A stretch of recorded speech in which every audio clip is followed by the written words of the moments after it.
Jake Morrison was running diagnostics on his cargo hauler's environmental systems when he heard the sound, a soft groan that definitely didn't belong to the mechanical symphony of Gamma.7's maintenance bays.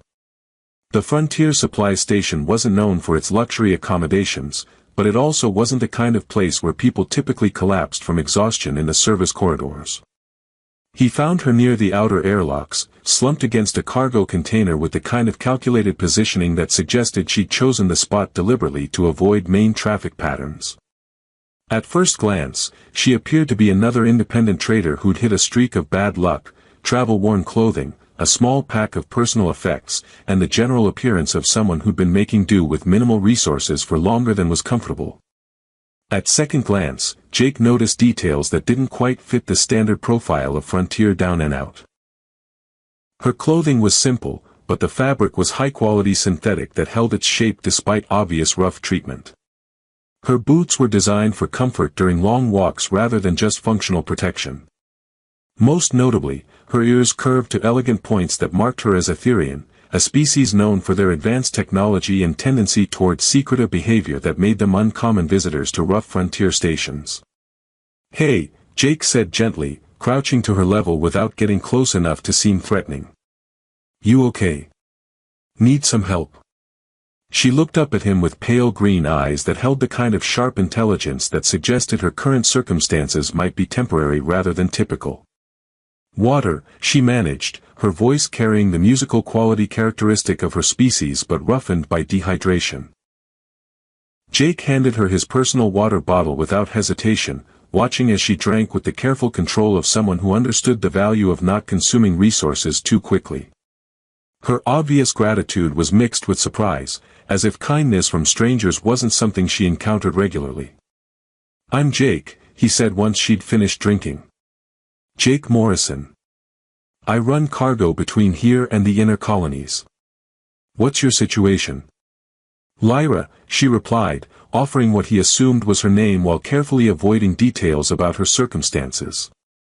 "My transport had technical difficulties. I've been walking for 2 days trying to reach this station." "Walking for 2 days in this sector?"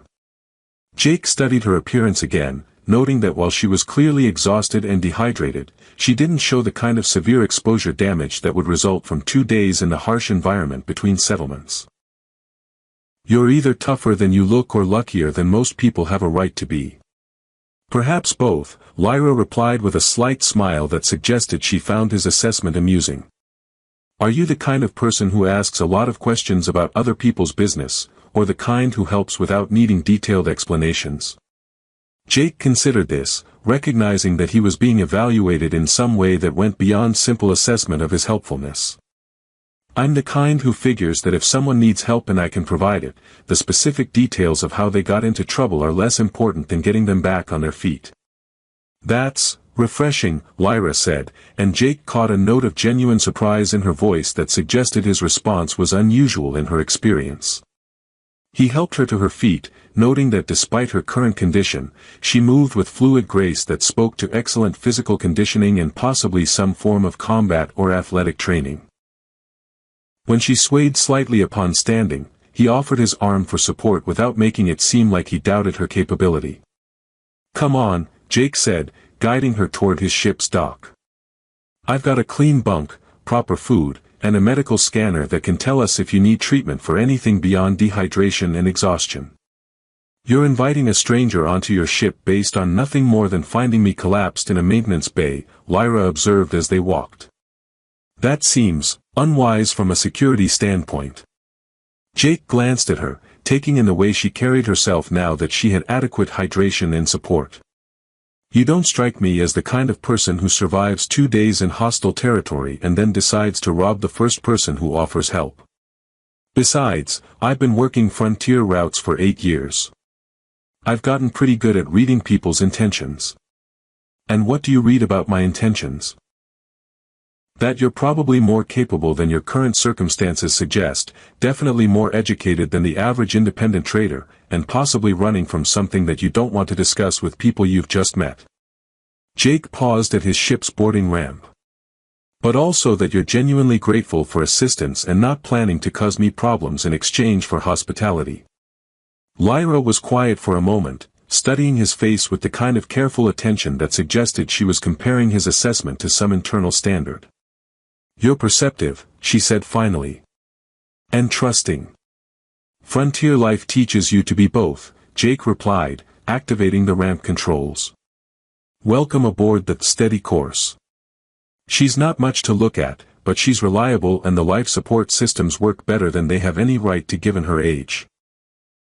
As they entered the ship's main cabin, Jake noticed how Lyra's attention immediately went to details that most visitors wouldn't notice: the quality of his maintenance work, the efficiency of his cargo organization systems, the way his personal quarters were arranged to maximize both comfort and functionality in limited space.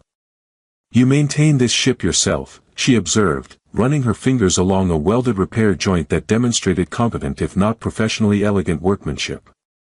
"Mostly. I can handle routine maintenance and basic repairs, but anything complex gets done at proper shipyards when I can afford it." Jake activated the medical scanner, adjusting settings for Etherian physiology. "The diagnostics will take a few minutes. Why don't you tell me where you were trying to get to when your transport had problems?" "The core systems, eventually," Lyra replied, settling into the cabin's most comfortable chair with obvious relief. "But that's a long-term goal rather than an immediate destination. Right now, I just need to contact associates who can arrange proper transportation."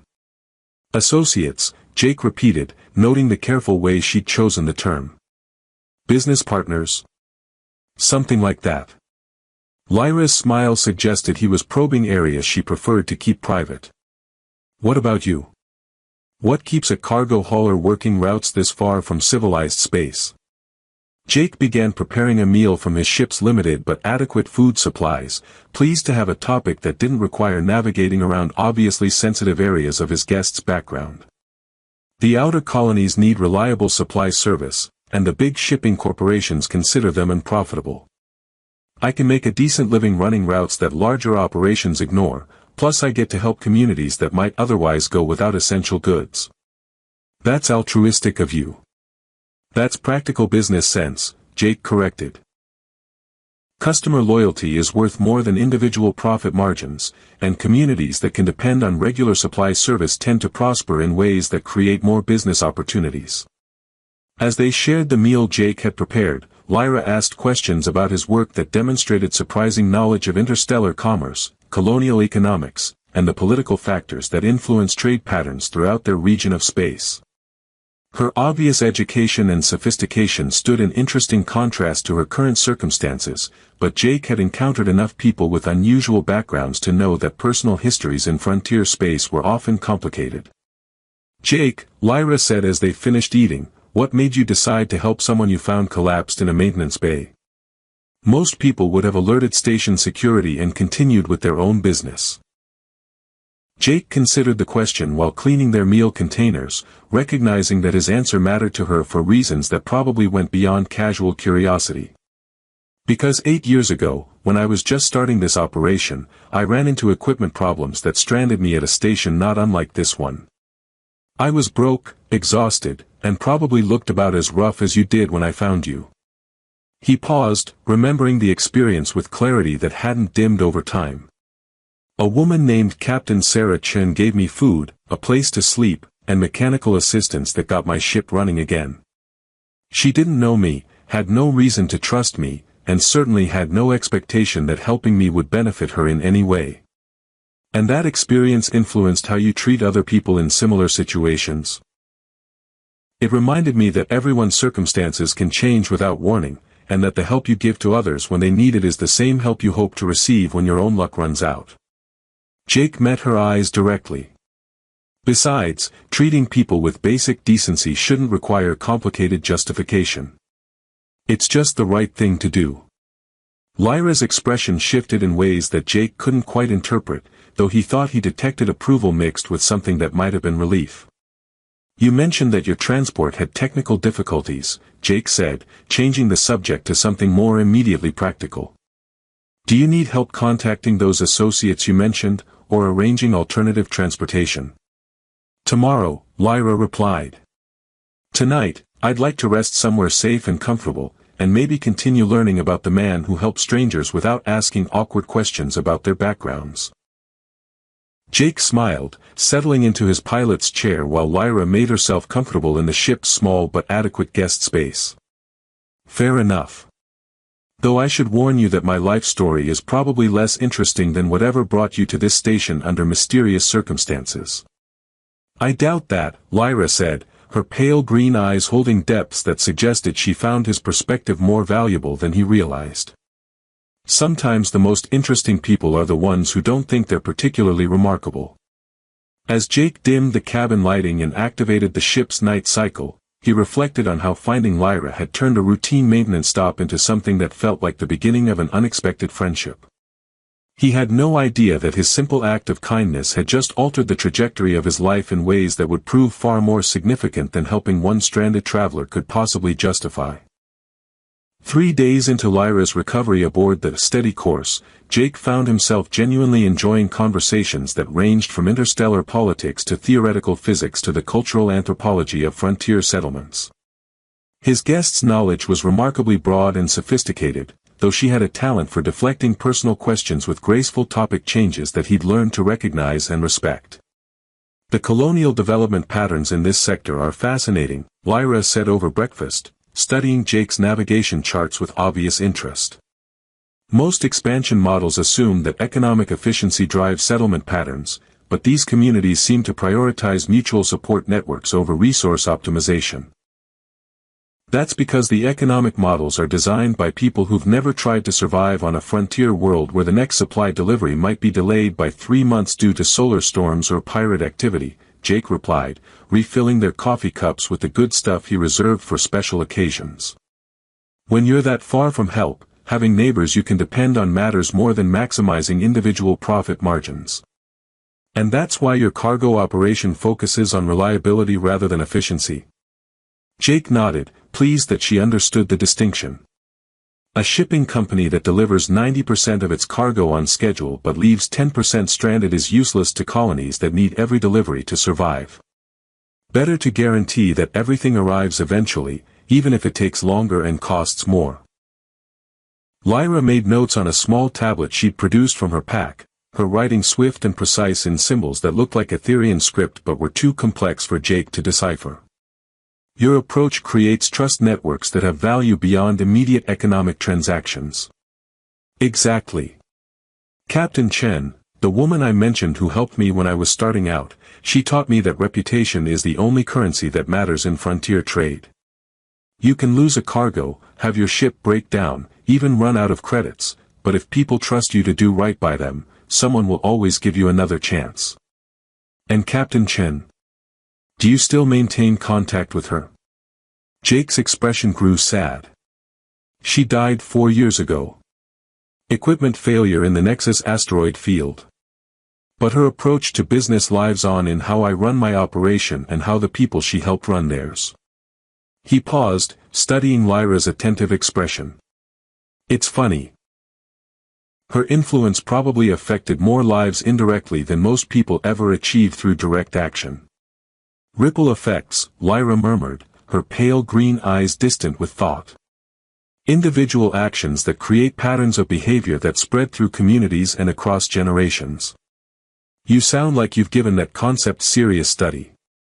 In my line of work, understanding how individual decisions scale up to affect large populations is professionally relevant, Lyra said carefully.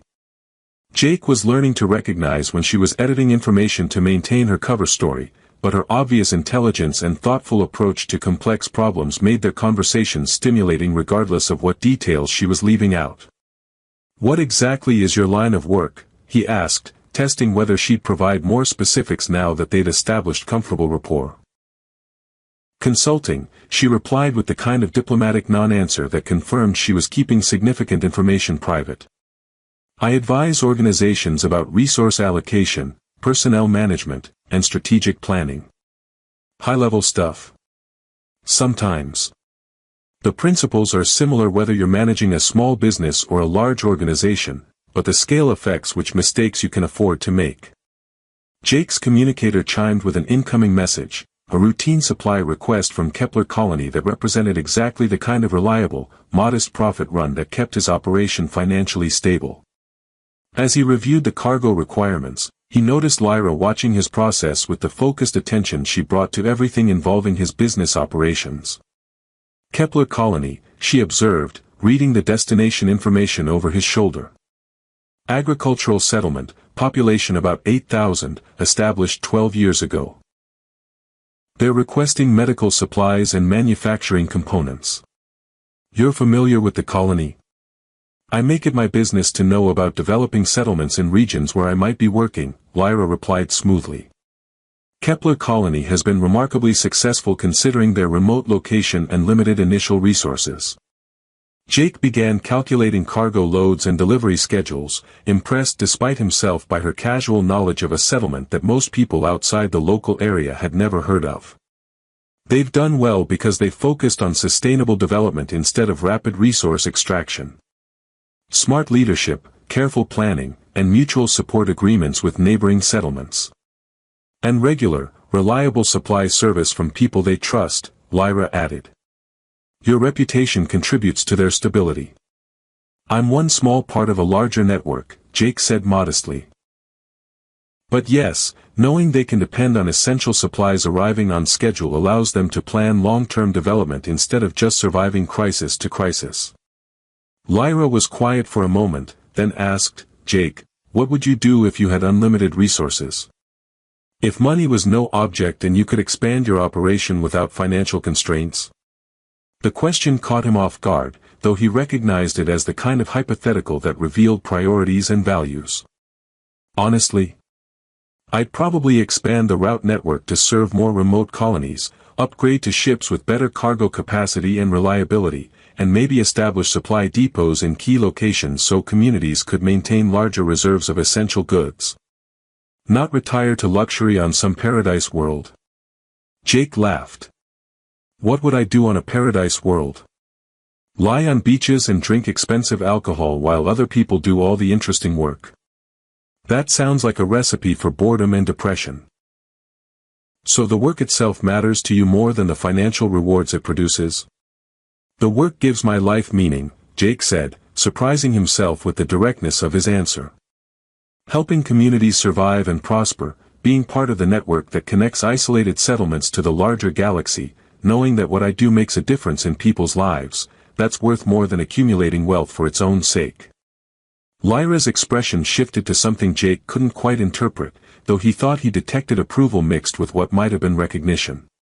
That's a remarkably healthy perspective on the relationship between work and personal fulfillment.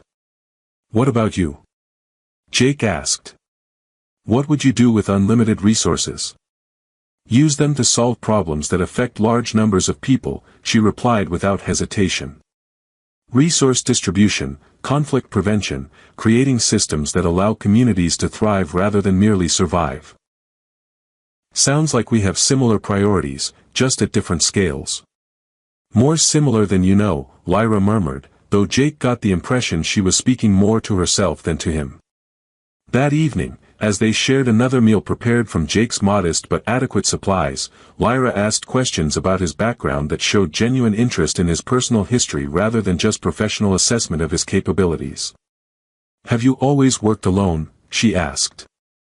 No business partners, crew members, family involved in the operation? Always solo.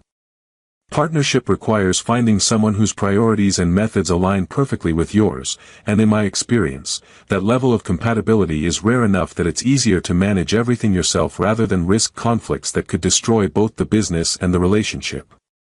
Lonely, though. Sometimes, Jake admitted. But independence has advantages that usually outweigh the social costs. I can make decisions quickly, adapt to opportunities without needing consensus, and help people without having to justify altruistic choices to partners who might prioritize profit over principles. And what if you found someone whose priorities did align with yours? Someone who valued the same principles and wanted to achieve similar goals. Jake looked at her across the small table, wondering if her question was purely hypothetical or if it carried implications about their developing friendship. I suppose I'd be open to that possibility, if I ever encountered someone who wanted to build something meaningful rather than just accumulate personal advantages. Lyra's smile suggested she found his answer satisfactory, though she didn't elaborate on what criteria she might be applying to evaluate his response. As they prepared for another night cycle, Jake found himself hoping that Lyra's mysterious associates would take their time arranging her transportation. Their conversations had become the most intellectually stimulating interactions he'd experienced in months, and her presence aboard his ship had transformed routine maintenance time into something that felt almost like a vacation from the solitude that usually defined his work. "Jake," Lyra said as she settled into the guest quarters that had become surprisingly comfortable for both of them, "thank you for treating me like a person rather than a problem to be solved or an opportunity to be exploited." "Is that how most people treat you?" "More often than I'd prefer," she replied with a sadness that suggested her experiences with other people hadn't always been positive. "It's refreshing to have conversations based on genuine interest rather than calculated advantage." "Well," Jake said, dimming the cabin lights, "you're welcome to stay as long as you need. Tomorrow I'll help you contact those associates if you want, but there's no rush from my perspective." "Thank you," Lyra said quietly. "Your kindness means more than you realize." Jake settled into his own bunk, reflecting on how much he'd enjoyed the past few days despite the disruption to his normal routine.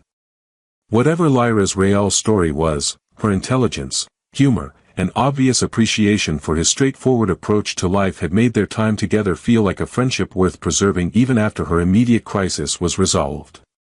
He had no idea that tomorrow would bring revelations that would recontextualize every conversation they'd shared and every assumption he'd made about her identity and circumstances.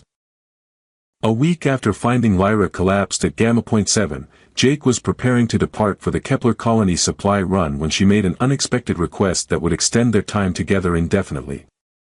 "Jake," she said over morning coffee, her tone carrying the careful casualness that he'd learned meant she was about to broach a sensitive topic, "I have a proposition that might benefit both of us." "I'm listening."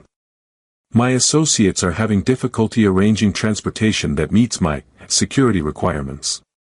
The routes I need to travel pass through regions where standard commercial vessels might attract unwanted attention." Lyra paused, studying his expression. "I could arrange payment for passage aboard your ship that would be significantly more profitable than your usual cargo runs." Jake set down his coffee cup, recognizing that this conversation would determine whether their friendship continued or evolved into something more complicated. "How significantly more profitable?" "Enough to upgrade your ship systems, expand your cargo capacity, and establish those supply depots you mentioned wanting to create for the remote colonies." "That's a lot of money," Jake said carefully. "What kind of security requirements are we talking about? And what kind of unwanted attention might we encounter?" "Nothing illegal," Lyra assured him quickly. "But I sometimes deal with politically sensitive matters that could make certain parties interested in monitoring or disrupting my travel plans.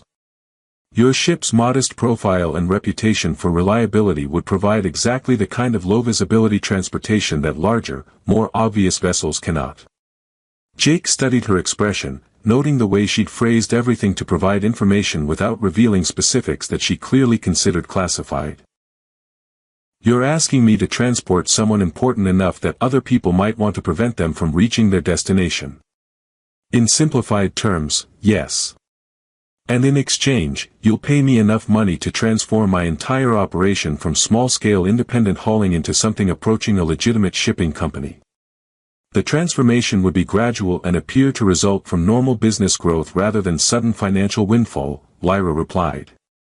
"We'd structure the payments as consulting fees and performance bonuses distributed over several months."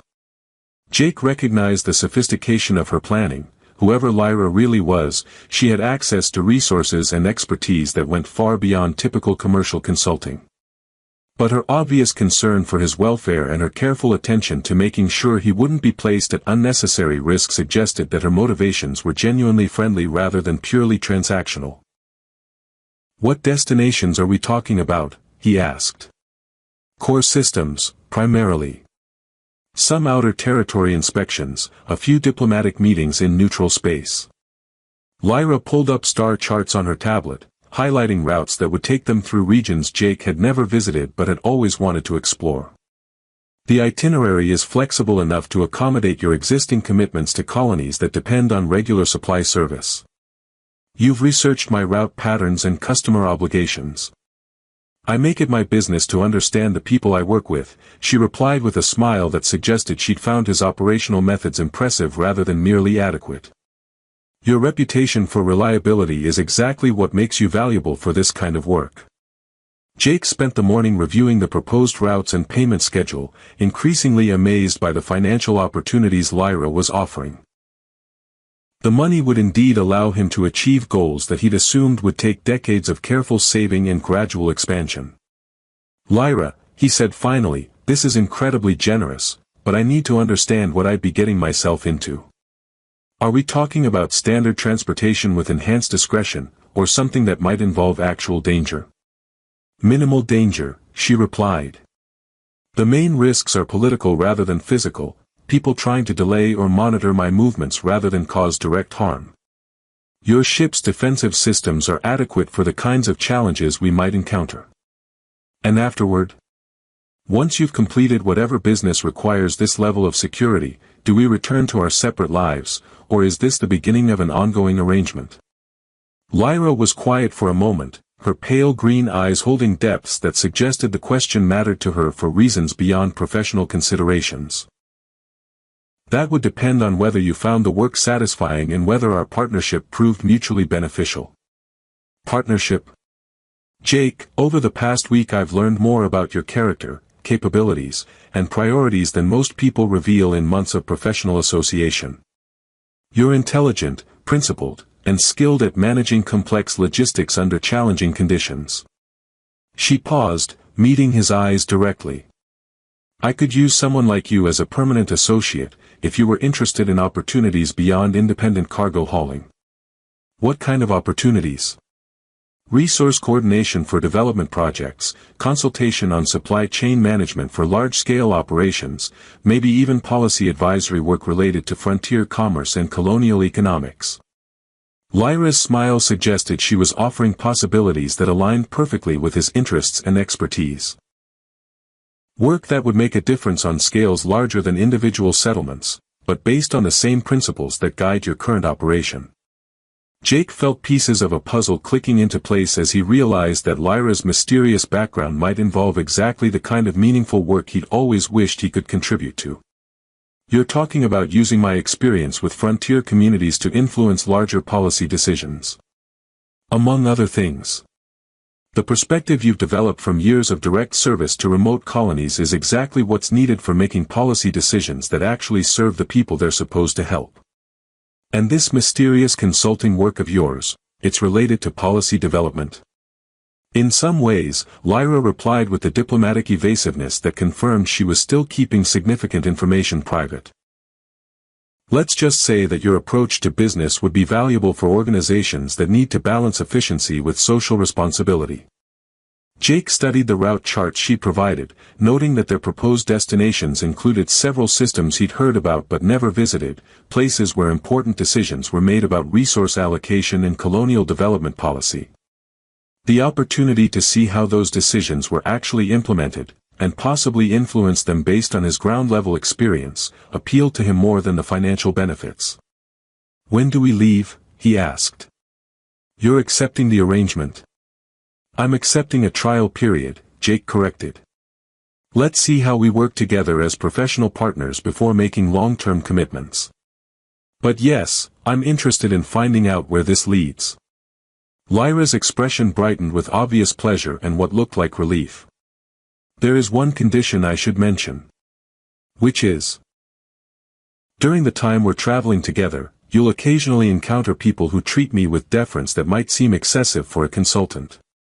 Please don't ask questions about why that happens, and don't let it affect how you interact with me personally. Jake considered this request, recognizing that it was probably the closest he would get to direct confirmation that Lyra held some kind of position that commanded automatic respect from certain circles. As long as the excessive deference doesn't involve anything illegal or unethical, I can live with being curious about your background. Thank you, Lyra said simply. Your discretion is appreciated, and your friendship is valued more than you know." As they prepared that a steady course for departure on what would prove to be the most significant journey of Jake's career, he reflected on how finding one stranded traveler had led to opportunities he never could have imagined. Whatever Lyra's real identity was, her obvious respect for his capabilities and her careful attention to his welfare suggested that their partnership would be based on genuine mutual benefit rather than exploitation. He had no idea that he was about to become the personal transport and trusted advisor to one of the most powerful rulers in known space, or that his simple philosophy of treating people with dignity regardless of their circumstances would soon influence decisions affecting billions of lives throughout the galaxy. But he was beginning to suspect that Lyra was far more important than she'd admitted, and that his future would involve considerably more adventure and responsibility than hauling cargo between frontier settlements. Jake woke to the sound of his ship's proximity alarms and the sight of golden light streaming through the viewports of Gamma Point 7's docking bay. For a moment, he assumed the station was experiencing some kind of electromagnetic phenomenon that was interfering with normal illumination systems. Then he looked outside and saw the ships. 3 massive vessels hung in space beyond the station, their hulls gleaming with the distinctive golden alloy that only one organization in the galaxy could afford to use for anything larger than jewelry. The ships' designs combined elegant aesthetics with obvious military capability, and their sheer size dwarfed every other vessel in the station's vicinity. Most remarkably, each ship bore the elaborate insignia that Jake recognized from news broadcasts and historical documentaries, the seal of the Etherean Celestial Dominion. "What the hell?" Jake muttered, checking his navigation displays to confirm that Gamma Point 7 was still the same modest frontier station he'd left 2 days ago rather than some kind of core system diplomatic hub. His communicator chimed with an incoming priority message from Station Command, followed immediately by a second transmission on a frequency he'd never seen before, one that apparently bypassed the station's normal communication protocols entirely. "Captain Morrison," came the voice of Station Commander Walsh, barely containing excitement that bordered on panic, "you are requested to report immediately to Docking Bay Alpha 74, diplomatic consultation." The second message was briefer and considerably more formal. "Captain Morrison, your presence is required aboard the flagship, Celestial Dawn. Transport will be provided." Jake stared at the communications panel, trying to process how his modest cargo operation had suddenly become relevant to what appeared to be a high-level Etherean diplomatic visit to a frontier station that most galactic governments couldn't find on a map. "Jake." Lyra's voice came from behind him, carrying a tone he'd never heard from her before, not the careful casualness of someone maintaining a cover story, but the calm authority of someone accustomed to command. He turned to find her standing in the doorway of the ship's main cabin, no longer wearing the simple traveler's clothing he'd become accustomed to. Instead, she was dressed in flowing robes that seemed to capture and redirect light in patterns that hurt to look at directly, and her pale green eyes held depths that spoke to power and responsibility he was only beginning to understand. "Lyra," he said quietly, "what's happening here?" "My security detail arrived earlier than expected," she replied with what he was beginning to recognize as significant understatement. "I'm afraid our arrangement is going to require some adjustment." "Security detail?" Jake gestured toward the golden ships visible through his viewports. "Those are Etherean Celestial Navy vessels." "That's not a security detail, that's a fleet." "A small fleet," Lyra corrected with a smile that carried both amusement and affection. "Jake, I need to tell you something that I should have mentioned before we left on our first cargo run together. You're not a consultant. I am a consultant, among other things. But my primary occupation is..." She paused, seeming to choose her words carefully. "I'm Empress Lyra Velandon of the Etherean Celestial Dominion." Jake stared at her for several seconds, his mind struggling to reconcile the woman who had shared meals in his tiny galley and helped him optimize cargo routes with one of the most powerful rulers in known space. "Empress," he repeated slowly. "Yes. As in, ruler of 17 star systems, supreme commander of the Celestial Navy, and one of the 3 most influential political leaders in this sector of the galaxy. Among other titles, yes." Lyra's expression grew uncertain. "Jake, Are you angry that I didn't tell you? Angry?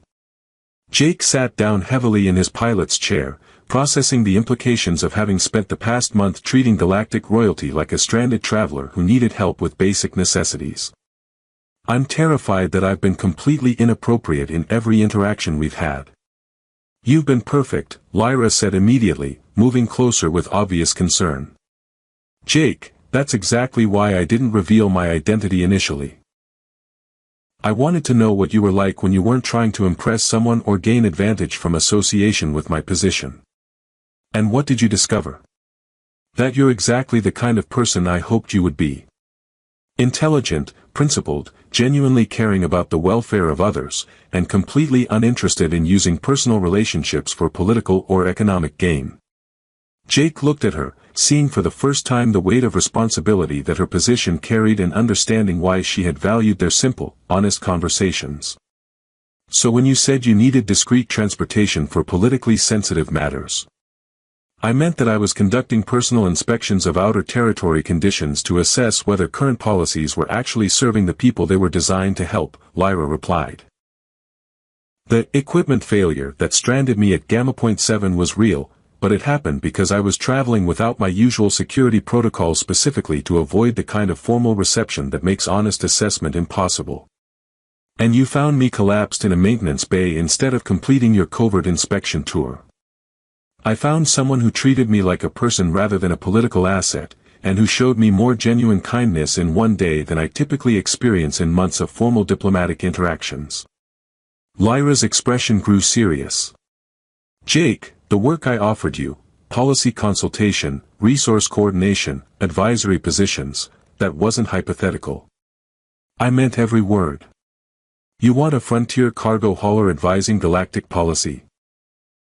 I want someone who understands how policies actually affect the people they're supposed to serve, and who has the integrity to tell me when those policies aren't working regardless of whether that's what I want to hear. Lyra gestured toward the golden ships beyond his viewport. Everyone else in my government tells me what they think I need to hear to maintain political stability. You tell me what you actually think because you care more about doing the right thing than about managing my reactions. Jake's communicator chimed again with increasing urgency, indicating that his presence was expected aboard the flagship without further delay. I have to go out there, he said, gesturing toward the Etherian vessels. We have to go out there, Lyra corrected.